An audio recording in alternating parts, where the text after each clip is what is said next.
This week we're discussing health policy for vulnerable populations. And I know that you are getting some of this information also in your population health course and community health course, and that these two courses are kind of synergistic. So hopefully you will get what you need, and we will start now.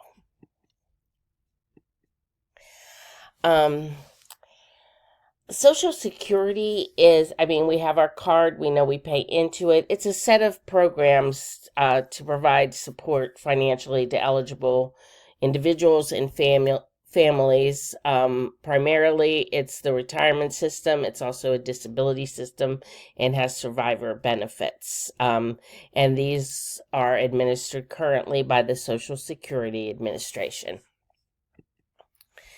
Okay, the types of programs that are in Social Security are one for old age and disability insurance. This is the largest component of Social Security and has three main parts. Old age insurance, which is retirement benefits, survivor's insurance, that is, as it says, for surviving spouses and children of deceased workers, and disability insurance if you are unable to work due to a qualifying disability and have paid into the system. SSI, Supplemental Security Income, is a needs-based program that provides federal assistance to those who are disabled, blind, or elderly with limited income and resources. It's not based on work history, but rather on financial need. Medicare is not directly administered by the Social Security Administration, but when we look at what we're paying into and what the majority of the people in the country will be using as their retirement system, hopefully, with Social Security, they are linked closely. And we talked about that prior. Social Security Disability Insurance. This is part of the OASDI program and provides benefits to those who have worked and paid Social Security taxes and have a qualifying disability and meet those work history requirements. Retirement benefits. It's designed to replace a portion of your pre-retirement income. The amount is based on factors such as your earnings history and the age at which they choose to start receiving benefits. Of note, when Social Security started, and 65 years of age was set as retirement age, the life expectancy of they probably used a Caucasian man to set the statistics, was 65 years old. So they didn't think a whole lot of people were going to be collecting Social Security because traditionally the life expectancy of those in other races and ethnicity was less than that of Caucasian men. So they figured this would just be for a few people. We're going to collect a lot of money, but it's just going to be for a few people. Spousal benefits that allow spouses of eligible workers to receive a portion of that worker's retirement or disability benefits, even if that person, that spouse, does not have as a little or no work history. Survivor benefits, that is for surviving spouses and children, and it's based on the deceased worker's record. Childhood disability benefits provide benefits to adult children with disabilities whose onset occurred before the age of 22. These, you have to have been dependent of a parent who is receiving Social Security, retirement, or disability benefits, or who has passed away. Concerns or challenges. Social Security programs currently play a huge role in supporting vulnerable populations. It's important that we note that there are ongoing discussions about the sustainability of these programs and potentially reforming it. A lot of money has been collected from Social Security, but instead of putting into a pot of money just for Social Security, that money has been used to offset the debt, offset federal spending. So it hasn't just been reserved for paying Social Security related payments. They're trying to find ways to strengthen and improve Social Security to so that it meets the needs of vulnerable individuals and families. But right now, I'm not sure where it's going to go. Although they provide essential support to vulnerable individuals, there are challenges related with these programs, and understanding these challenges is crucial for policymakers and advocates such as us working to improve the effectiveness and inclusivity of Social Security. The challenges, now, just to let you know, I put a lot of words on these slides because our texts are inadequate, and there is a lot of different articles that I pulled from. I didn't want you to have to read all of those articles, so I've pulled what I want you to know into these slides. So just because they are wordy and there's a lot in this packet. Challenges, the benefits are the adequacy of these benefits. They may not be sufficient to cover needs, especially medical expenses if that happens. And in areas of high cost of living, there is a challenge. And anywhere there is a challenge as inflation increases. Eligibility criteria and gaps. There are eligibility gaps that people can fall through because there may be restrictive criteria or a lack of awareness of the benefits available to them.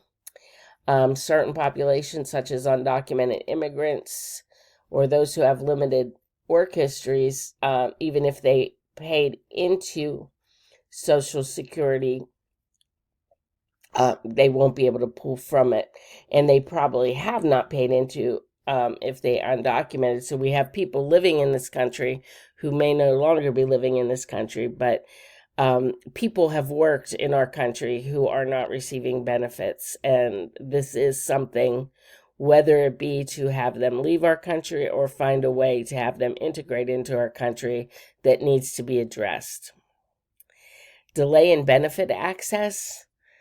The process of applying for and receiving Social Security benefits can be complex, especially if you're not at age 65 and you're getting it as a survivor, a child benefit, or because of a disability. And vulnerable individuals, especially those who are in crisis financially or are having health challenges, may have difficulty navigating, especially during the waiting period from application to receiving benefits. Disability determination challenges. It can be a torturous process to prove that you have an eligible disability, so you may face hardship while waiting for that to be approved. Means-tested programs and asset limits. That supplemental security income is means-tested, and they have strict requirements as what your assets can be and what your income can be to receive those, which can be difficult for vulnerable individuals trying to navigate a lot of rules. The economic insecurity of older women, particularly those who are boomer and earlier in our society, may have had interruptions in their careers, even moving forward, due to child care responsibilities. So they often will receive lower Social Security benefits, and it can contribute to the economic insecurity of that population. Survivor benefit inequities. The survivor benefits are based on the deceased worker's earnings history, which can lead to inadequate support. This can be a particular concern for vulnerable families that rely heavily on that deceased worker's what their income was. Racial and ethnic disparities persist in Social Security outcomes, with some minority groups experiencing lower benefits due to historical wage gaps, discrimination, and differences in life expectancy. And the impact of economic downturns. When there is a recession, it can negatively impact the Social Security Trust Fund. Particularly, this has led to these concerns about the sustainability of benefits. Vulnerable populations can be most at risk when this downturns occur. A limited access to health care. While Medicare is associated with Social Security, the high cost of healthcare services, mainly prescription drugs, which we thought we had under control, but maybe not so much anymore. There is the news. I'm doing this one later because there was a news conference yesterday where the president talked about placing a 25% tariff on prescription drugs because he wants drugs to be made in the United States again and us not having to import them, which is a fine outcome. If to have them made in the United States, I can see why a president might want that.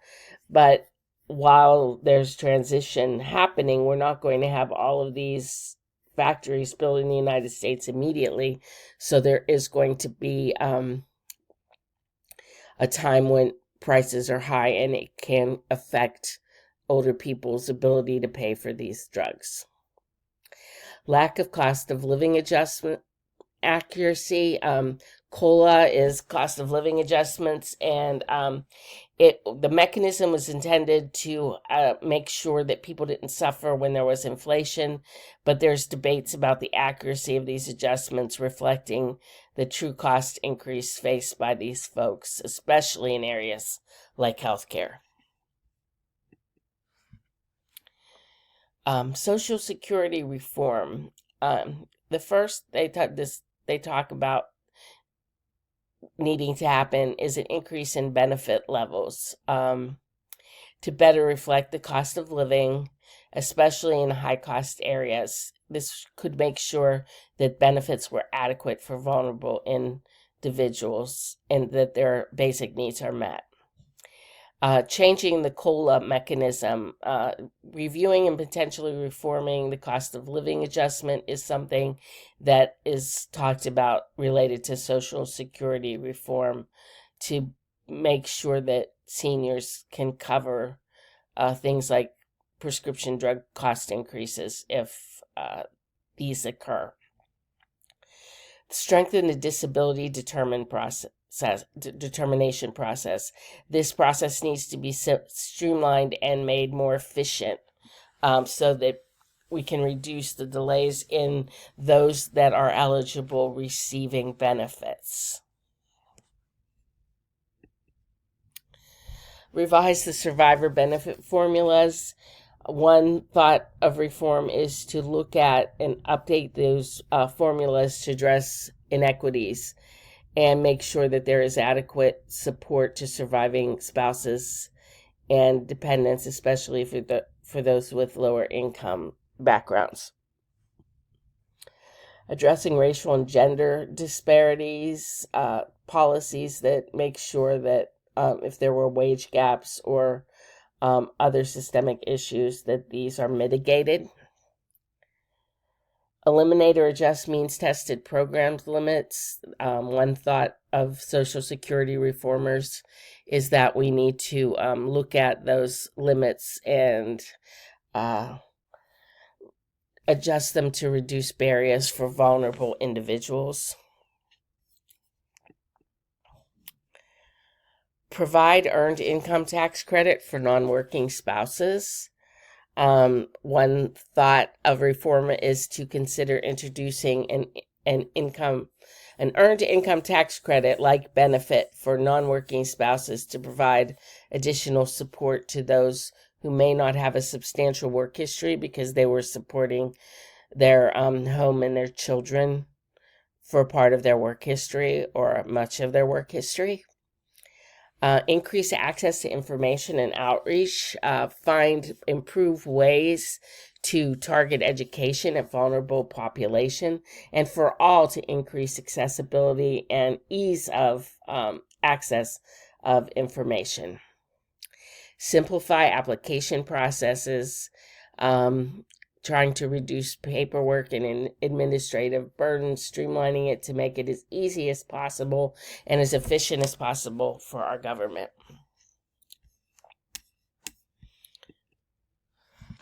Support caregiver credits. One thing that is in the literature is to consider providing credits for individuals who serve as caregivers, particularly if that role as caregiver caused interruptions in their careers. This would address issues particularly for women who stopped working to support their family. Integrate supports services. One thought is that we should explore opportunities to integrate services with other support services such as healthcare, housing, and employment assistance to make a more comprehensive and holistic approach to addressing the needs of vulnerable populations. Invest in technology and modernization.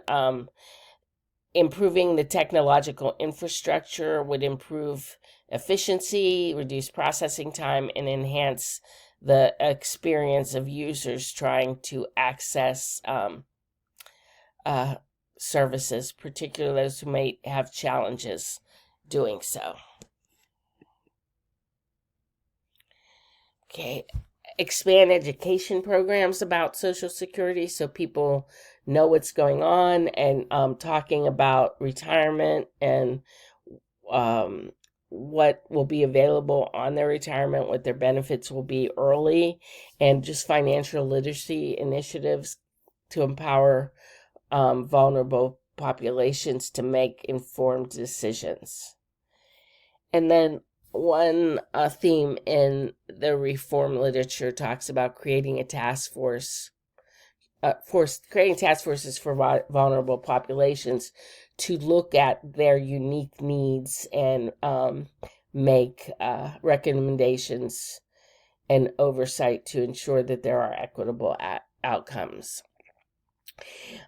Reforms need to be implemented with careful consideration of unintended consequences, and that's a big problem we have in our country. People are trying to do the right thing, but unintended consequences occur, and they need to have input from stakeholders, advocacy groups, and experts to ensure that we can effectively address challenges faced by vulnerable populations. The unintended consequences aspect is something that we suffer a lot in our country.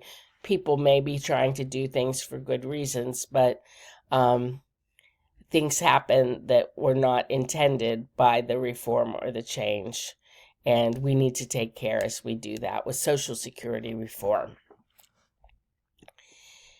Next, we're going to review some social policies for children, and these are also I'm not sure, I haven't had time to read any of the actual bills, but what reporting is saying that a lot of child care subsidies, a lot of Medicare, Medicaid funds are being looked at to be cut in the budget.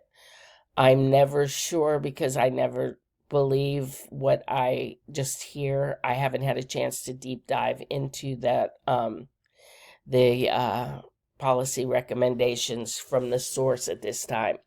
But there is concern that some of these may be cut or dialed back. There is something known as the Child Care and Development Block Grant, and that provides federal funding to the states to help low-income families access quality child care.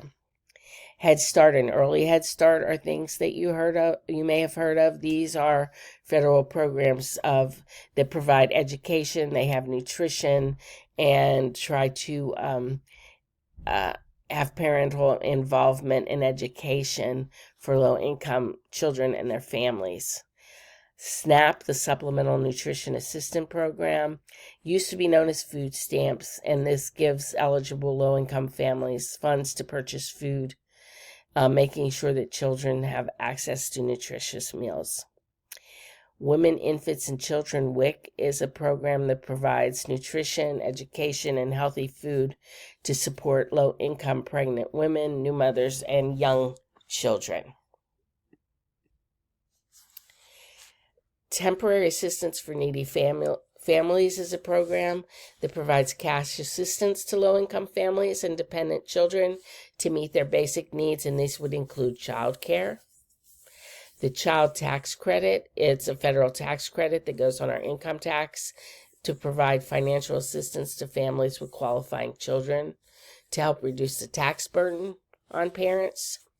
And CHIP is the Medicaid and Children's Health Insurance Program that makes sure that all low-income children have access to essential child care services. School lunch and breakfast programs. These programs provide free or reduced price meals to eligible students in schools, making sure that students have meals during the day and get nutritious food, even if their family does not have the funds to purchase what they need for their lunch or breakfast. Foster care and adoption assistance support children. These are funds on the federal and state level to support children in foster care and provide assistance to adoptive parents to cover costs associated with adopting children from the foster care system, with the hope that getting children out of the system into a family is going to provide a better quality of life. Child support enforcement. This ensures that non-custodial parents contribute financially to the care and support of their children. So those are the policies. How do these policies affect children's health? Some of the policies, such as CHIP, greatly have impacted a child's access to medical services and ensures that they have adequate health care coverage. And that helps their health and well-being. Nutrition and food security programs like SNAP, WIC, and the school lunch programs make sure that that their children have adequate access to nutrition, which is going to help them in their both physical and cognitive development. Early childhood education programs such as Head Start and other policies positively influence both the cognitive and social emotional development of children, and these early interventions can have long-term effects on their educational attainment, and it's also linked to better health outcomes.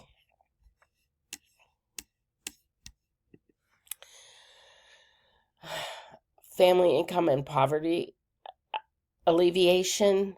The programs that address poverty, such as temporary assistance for needing families, the Earned Income Tax Credit, these can impact living conditions and access to resources by giving more funds to people in making the household more financially stable. And we know that financially stable households are associated with better health outcomes and just developmental outcomes for children. Child care support, quality child care services, and providing subsidies so that parents can access these services can ensure not only that the child gets a safe and stimulating environment, but it can and contribute to their social and emotional development, but it also can free time up for a parent to be able to work that might not be able to work if they had to take care of that child during the time they were in childcare. Housing and environmental policies, these ensure that the housing not only is stable but safe and in areas where they will not be exposed to hazards and pollutants. A big thing when I was growing up was lead paint, which we're not allowed to use anymore, but you hear about in some older houses. But when I was, coming up, there was lead in the paint, and children would eat lead paint chips, and lead has a negative impact, of course, on their cognitive development, and it's very unhealthy. That's just and the other thing was that when low-income housing units were often built in areas that that were not the best, not the safest, more likely to have pollutants. So trying to make sure that they have safe and adequate housing. Family support services. Also, I'm not going to read and discuss in depth, but having support for the family and education, the child safety and protection, access to recreational facilities, all of these things make a child not just physically with their health outcomes well, but emotionally it improves their outcomes. Psychological well-being is improved, and having overall life satisfaction and a positive childhood experience is very important. Access to healthcare services for vulnerable children, Medicaid and CHIP programs. You have to meet the minimum requirements for eligibility, and it will ensure a variety of services. And education is needed to make sure that people are accessing everything that they need. Community health centers are something that is another way to reach underserved populations. Putting these clinics, these health services in areas that there is a great need, to make sure that people don't have to travel far, and that the services are provided on sliding fee based on their income. These are a way that children can get healthcare services more efficiently. School-based health centers. I know out in Claremont County, I went to some of the schools that have this, where the parents give permission for students to have basic health services that they can get in school, like their preventative care, their vaccinations, treatment for minor illnesses. This gives ease of access for children, and has their care where they're being educated so that they don't need to leave school to get these services. Free and charitable clinics are another way. I know that Crossroads, the megachurch here in Cincinnati, has in different neighborhoods healthcare clinics where people can come and get either free or for minimal cost healthcare. And that goes back to nonprofit and organizations and charities who may offer either direct assistance or financial assistance to ensure that vulnerable children get the care that they need. There are government assistance programs that are mostly focused on health care for children, and addressing not only the health care but poverty and housing issues to improve overall access to health care. And as I said, the school-based programs. Another way, telehealth services is another way that when you think about a mother who has multiple children, may use public transportation rather than have a car, may have a child that cannot easily be brought to a clinic.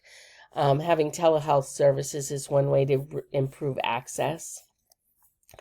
Health departments and community outreach programs conducted by local agencies and nonprofits try to connect family to services. That's a big thing, is when some of these folks are so overwhelmed and just trying to survive, they might not know everything that is out there for them. So making sure that they learn is very important. Some strategies to enhance social policies for children's health. Cross-sector collaboration is very important. Having government agencies, healthcare providers, education systems, social service providers, and community organizations all work together can maximize the use of the funds that and the resources we have to meet the needs of children. Data-informed decision-making, looking at data to identify gaps and disparities in children's health outcomes, and assessing and evaluation, not just individuals, but communities can guide those making policies in developing targeted interventions and improving existing programs. Community engagement, engage the whole community in the policy-making process. Parents, caregivers, community leaders to ensure that the ones that are the policies that are adopted are not just beneficial, but are culturally sensitive and designed to address the unique needs of local populations. Early intervention and prevention, trying to prevent problems, is of course going to yield positive outcomes in the long term. Looking at social determinants of health, policies that target these can have a positive impact on not just the child's health outcome, but the quality of life overall over time. And then prioritizing health equity in policy development to ensure that all children are getting the services that they need.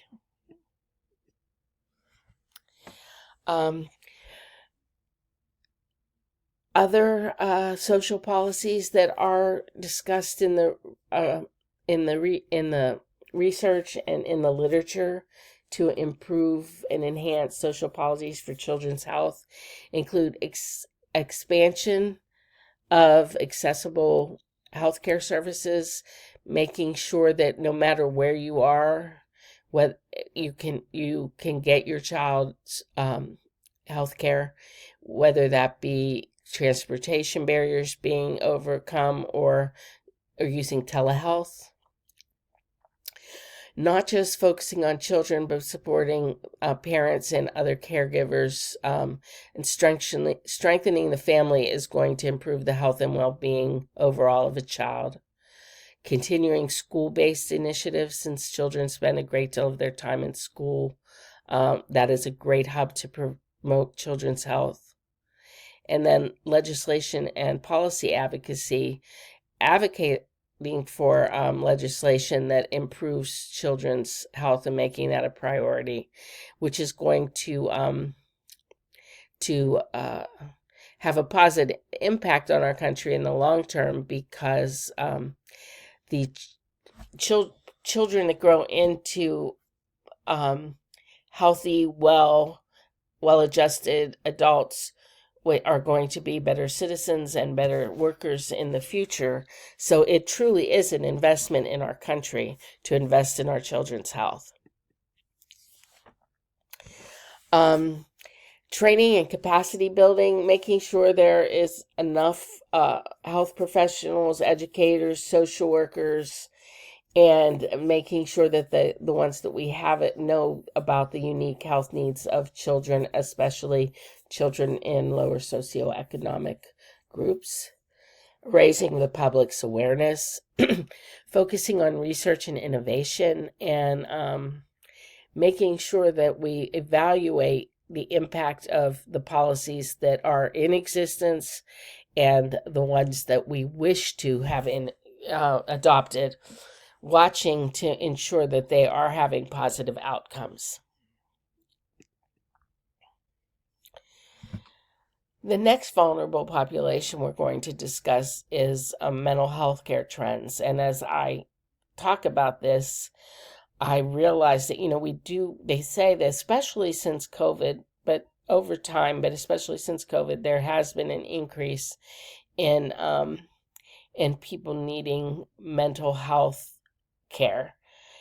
And I was just reading yesterday that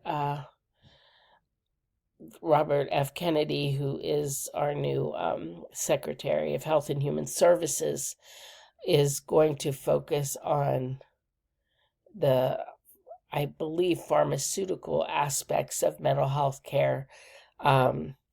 So I hope that this is done in a very educated manner and not with broad strokes. Because ever since in the 70s, before the 70s, there was a lot of people who had mental illness were often institutionalized. And in the 70s, there was a lot of change in that to improve the life of those with mental illness and stop people from just sticking somebody with a mental illness in an institution. However, with that change and deinstitutionalizing mental illness and folks with mental illness, there really hasn't been a really effective alteration in delivering care for individuals with mental illness in the community. And when we talked in the past about the regulations that go along with long-term care, part of those regulations was to stop people with mental illness being just put in a nursing home with vulnerable older people, which is what happened when the mental health institutions closed. A lot of people tried to put their person with mental illness, institutionalizing them by putting them in long-term care. And when they were placed in long-term care, sometimes they had violent or negative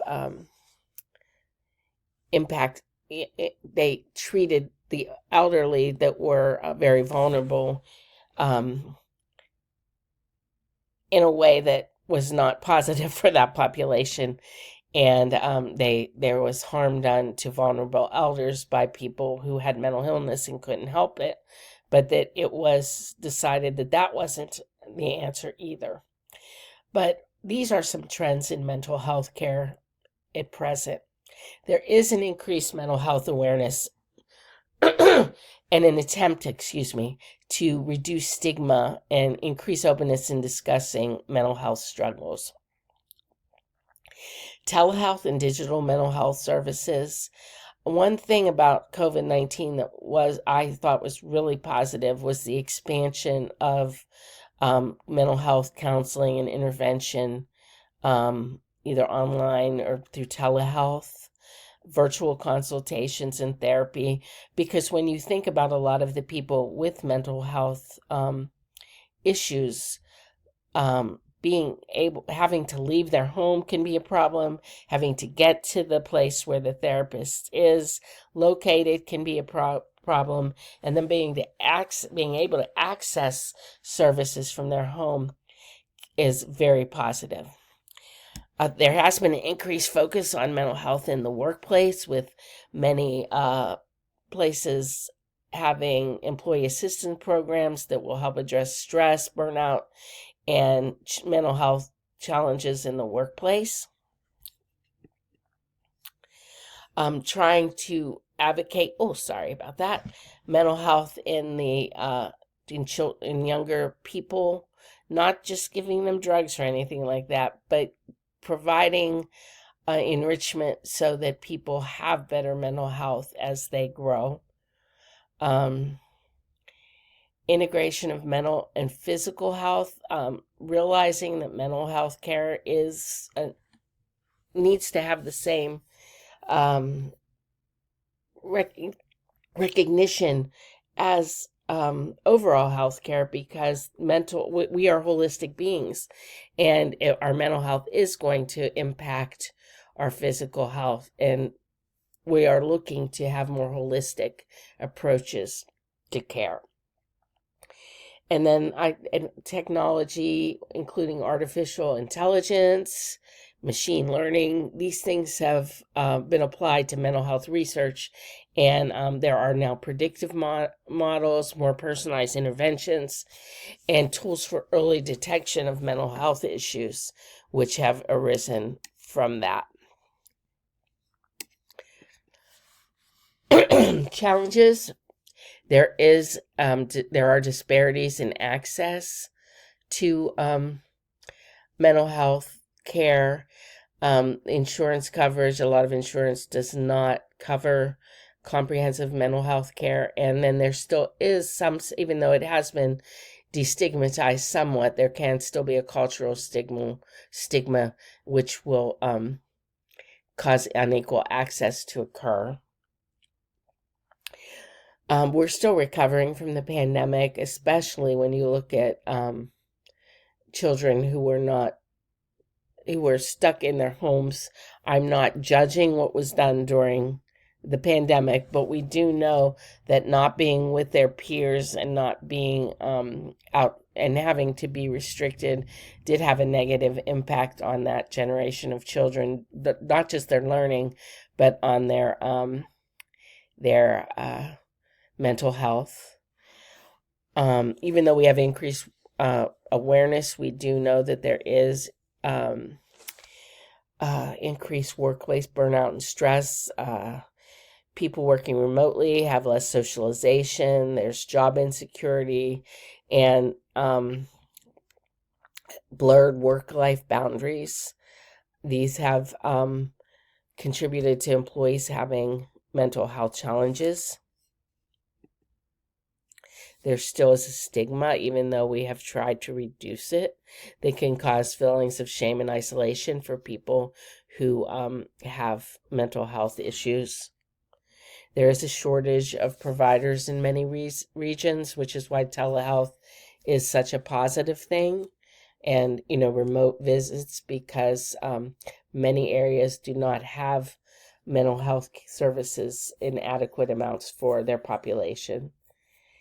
And then there is growing concerns about the mental health of children and adolescents. There is increased anxiety, depression, suicidal ideation is on the rise. And that was exacerbated. It was noted before the pandemic, but was exacerbated during the pandemic. Just the pandemic itself, knowing that there was an illness out there that was causing harm to people, and then the social isolation and disruption of education had an impact. We know that there is a substance abuse crisis in our country, and mental health and substance abuse disorders often are co-occurring. People try to self-medicate or self-treat often and use illegal substances.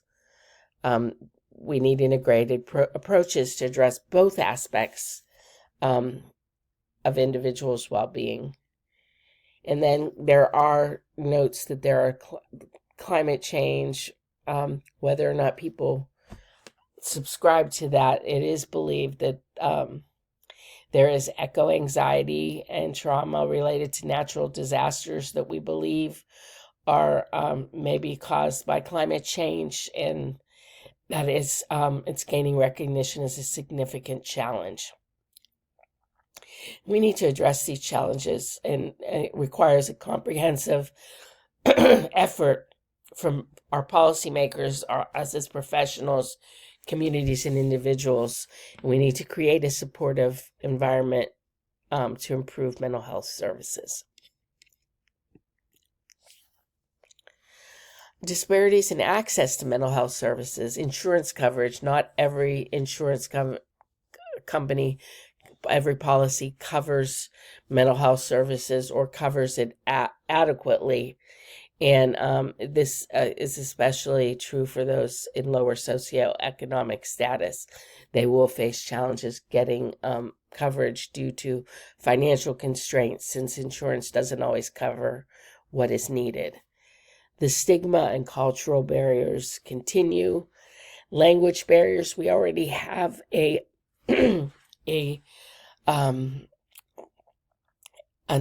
a limited number of mental health services, especially in certain areas, but it's even far more limited in to provide mental health services in languages other than English, and that can be a barrier for those not proficient in English. Geographic disparities: rural areas usually have far more less access to mental health services due to shortage not just of professionals but of facilities. Provider shortages continue. Discrimination and bias within the healthcare system can result in unequal treatment, even when vulnerable populations go to seek medical care. There is fear discrimination based on factors such as race, sexual orientation, or gender identity. Intersectionality. Individuals who are in multiple marginalized groups may have compound disparities and have increased problems accessing adequate care. Historical trauma, like the impact of racism, discriminatory policies, these can contribute to mistrust in healthcare systems. And this mistrust may lead to individuals avoiding this, seeking out mental health services. And when I taught this face to face, people were like, how does historical trauma, what would that mean? And I would say that even in, I believe it was the 50s and 60s in Cincinnati, people of color were being researched in regards to cancer treatments and radiation therapy. They were being experimented on in our city. And we go back to, you think about the Tuskegee Airmen and the research that was done on them without their consent or knowledge. So especially in our country, a lot of, especially older African Americans, but I would say any African American may take pause when seeking out, especially certain types of care, because of historically what they know has happened in our country. The criminal justice involvement. When they're in the criminal justice system, especially in prison, in jails, they may have challenges accessing mental health services. They also have the stigma of incarceration added onto the stigma of mental illness. Immigration status. We may have immigrants who,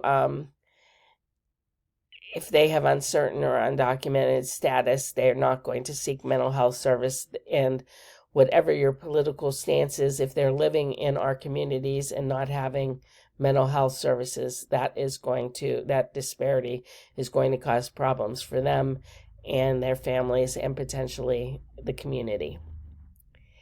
And limited cultural competence. Many mental health providers lack cultural competence and awareness of the unique needs of these specific populations. So what are some of the innovations in mental health care? Telepsychiatry and teletherapy, being able to get at-risk people access to care remotely. There are digital mental health apps, which are very positive, particularly for the younger generations. They provide convenient tools for individuals to manage their mental health. Artificial intelligence and machine learning is being used to develop predictive models for identifying people at risk and analyzing patterns to predict mental health concerns and provide early intervention. Text-based crisis support. Agencies are using text to keep in touch, communicate, and making it discreet and accessible for people with mental health issues. There's virtual reality therapy, which uses exposure therapy and other therapeutic interventions to help control challenges, particularly anxiety and PTSD. Peer support platforms, online platforms, and communities that connect people with mental health issues and similar mental health problems can create a peer support system. Digital therapeutics delivered through software. These things may include cognitive-based therapy programs, mindfulness apps, interactive self-help modules. These things, like the apps, will help people manage independently without the need to have a therapist. The therapist guides them through the apps or the software. E-mental health platforms, online support groups, blockchain for mental health data security. Blockchain technology is a system being explored to ensure mental health data is secured. And because a lot of people don't want to go, they're afraid of a breach in security and information about their mental health being shared. Making that more secure is going to make people more likely to access care. Gamification of mental health interventions. Mental health apps and making it like a game can enhance motivation and adherence to treatment plans.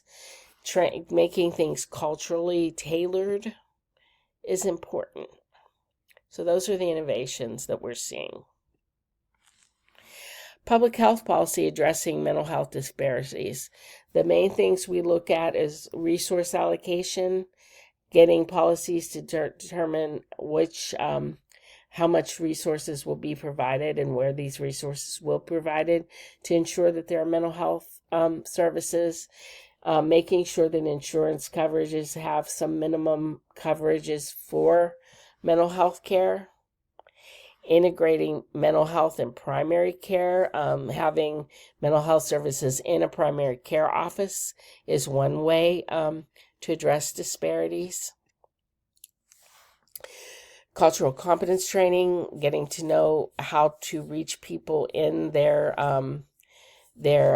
community within their cultural organism is very important to reaching them. Having community-based mental health programs and school-based mental health programs are one way to reach these population and decrease disparities. As always, addressing the social determinants of health, reducing the stigma. And then one thing is having crisis intervention training for law enforcement. A lot of the cases we see in the news with mental health, somebody with a mental illness and a tragedy involving the police may be mitigated if law enforcement gets crisis intervention training to help people experience a mental health crisis.